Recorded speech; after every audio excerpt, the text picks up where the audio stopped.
যারা সন্তান ধারণে ইচ্ছুক তারা অবশ্যই খাতা পেন নিয়ে বসতে পারেন। যে ডেটগুলো বলবো সেগুলো আপনাদের খুবই কাজে লাগবে।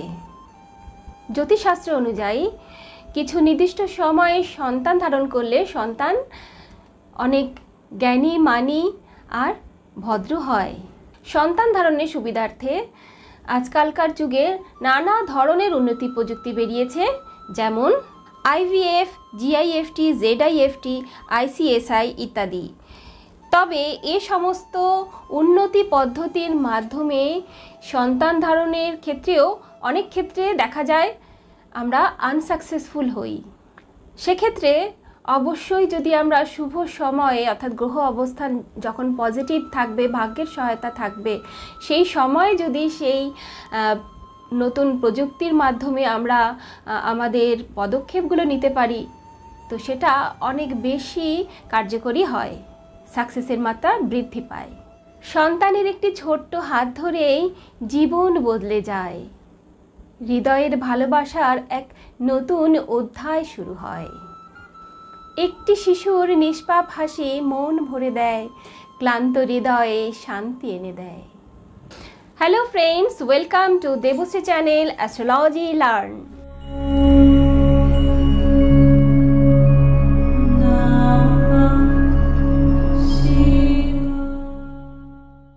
আজকে একটা খুব গুরুত্বপূর্ণ বিষয় নিয়ে আলোচনা করব, সন্তান ধারণের শুভ সময় নিয়ে এই 2025 থেকে 26 সালের মধ্যে।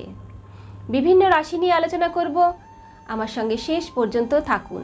আর যারা সন্তান ধারণে ইচ্ছুক তারা অবশ্যই খাতা পেন নিয়ে বসতে পারেন।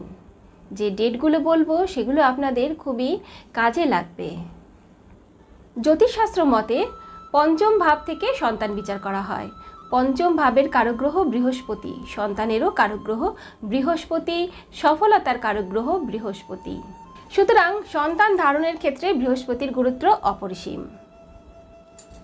বর্তমানে 15ই মে 2025 থেকে 18ই অক্টোবর 2025 এবং 5ই ডিসেম্বর 2025 হতে 2রা জুন 2026 পর্যন্ত এই দুটি সময় বৃহস্পতি মিথুনে থাকছে। 18ই অক্টোবর 2025 থেকে 5ই ডিসেম্বর এবং 2রা জুন 2026 থেকে 31শে অক্টোবর 2026 বৃহস্পতি কর্কট রাশিতে থাকছে। বৃহস্পতি সন্তান ধারণের কারগ্রহ, লাভের কারগ্রহ, সেজন্য বৃহস্পতির গুরুত্ব অপরিসীম এই সন্তান ধারণের ক্ষেত্রে। এছাড়াও পঞ্চম ভাব সম্বন্ধীয় গ্রহের দশা অন্তর্দশা খুবই গুরুত্বপূর্ণ এই সন্তান ধারণের সময়সীমা নির্ধারণের ক্ষেত্রে। আলোচনা করব 2025 থেকে 26 সালের মধ্যে মেষ রাশি জাতক জাতিকারা কোন সময় সন্তান ধারণের জন্য তাদের অত্যন্ত শুভ সময় হতে চলেছে। আপনারা খাতা পেন নিয়ে বসতে পারেন, লিখে নিতে পারেন ডেটগুলো। সন্তান ধারণের কারগ্রহ বৃহস্পতি আপনাদের ক্ষেত্রে নবমপতি এবং দ্বাদশপতি হয়ে বর্তমানে চেষ্টার ঘর, প্রচেষ্টা ঘর, তৃতীয় ঘরে অবস্থান করছে, অর্থাৎ প্রচেষ্টার মাধ্যমে ভাগ্য উন্নতি। বৃহস্পতি এই তৃতীয় স্থানে অবস্থান করে সপ্তম, নবম এবং একাদশে অর্থাৎ সফলতার ঘরে দৃষ্টি দিচ্ছে। সুতরাং বৃহস্পতি যে সময়ে মিথুন রাশিতে অবস্থান করে আছে সেই সময়গুলো খুবই ইম্পর্টেন্ট আপনাদের জন্য। এছাড়াও রবি মেষ লগ্ন রাশির সাপেক্ষে পঞ্চমপতি অর্থাৎ সন্তানের ডিপার্টমেন্ট তার হাতে, সুতরাং তার অবস্থানও অত্যন্ত গুরুত্বপূর্ণ।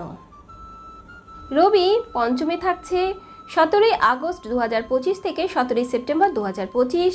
রবি একাদশে থাকছে 13ই ফেব্রুয়ারি 2026 থেকে 15ই মার্চ 2026। রবি লগ্নে থাকছে 14ই এপ্রিল 2026 থেকে 15ই মে 2026। এই সময়গুলো আপনাদের সন্তান ধারণের ক্ষেত্রে অতীব গুরুত্বপূর্ণ। এছাড়া বৃহস্পতি মিথুনে থাকছে 15ই মে 2025 থেকে 18ই অক্টোবর 2025, পুনরায় 5ই ডিসেম্বর 2025 থেকে 2রা জুন 2026 পর্যন্ত। এই দুটো টাইম আর পূর্ববর্ণিত টাইমগুলো অবশ্যই নোট ডাউন করে রাখতে পারেন। মেষ রাশির লগ্নের জন্য সন্তান ধারণের ক্ষেত্রে লাকি স্টোন হিসাবে অবশ্যই আপনারা চুনি ধারণ করতে পারেন। এছাড়াও রবির মন্ত্র অত্যন্ত কার্যকারী। আপনারা যদি 5মুখী রুদ্রাক্ষ বা 13মুখী রুদ্রাক্ষ পড়েন সেক্ষেত্রে আপনাদের জন্য অত্যন্ত সৌভাগ্য বৃদ্ধিদায়ক হবে। এছাড়াও দক্ষিণাকালীর কবচ এবং 13মুখী রুদ্রাক্ষ ধারণ আপনাদের জন্য অত্যন্ত ফলপ্রসূ হবে। সমস্ত রাশি লগ্নের মানুষরা, জাতক জাতিকারা, আপনারা অবশ্যই বৃহস্পতির শুভত্ব বৃদ্ধির জন্য যদি পারেন সোনা ধারণ করুন। যত বেশি সোনা ধারণ করবেন তত বেশি বৃহস্পতির শুভত্ব বৃদ্ধি পাবে। অবশ্যই গুরুজনদের মান সম্মান দিন, মন্দিরে যান, আর হলুদ হলুদ কলা খান, হলুদ হলুদ ফল খান। রোজ এক টুকরো পারলে হলুদ খাবেন, সেক্ষেত্রে বৃহস্পতির সুফলতা বৃদ্ধি পাবে। মাথায় হলুদ টিকা লাগাতে পারেন প্রতিদিন। বৃহস্পতির গুরুত্ব কিন্তু সন্তান ধারণের জন্য অপরিসীম। এই সময়সীমাগুলো অতীব গুরুত্বপূর্ণ। সন্তানহীনা মাই জানে সন্তানের কি গুরুত্ব। সুতরাং আপনারা সকলেই সন্তান ধারণ করুন, সন্তান সৌভাগ্য বৃদ্ধি করুন।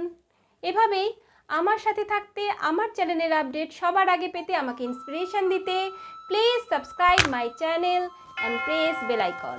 নমস্কার, আপনারা সকলে খুব খুব ভালো থাকুন।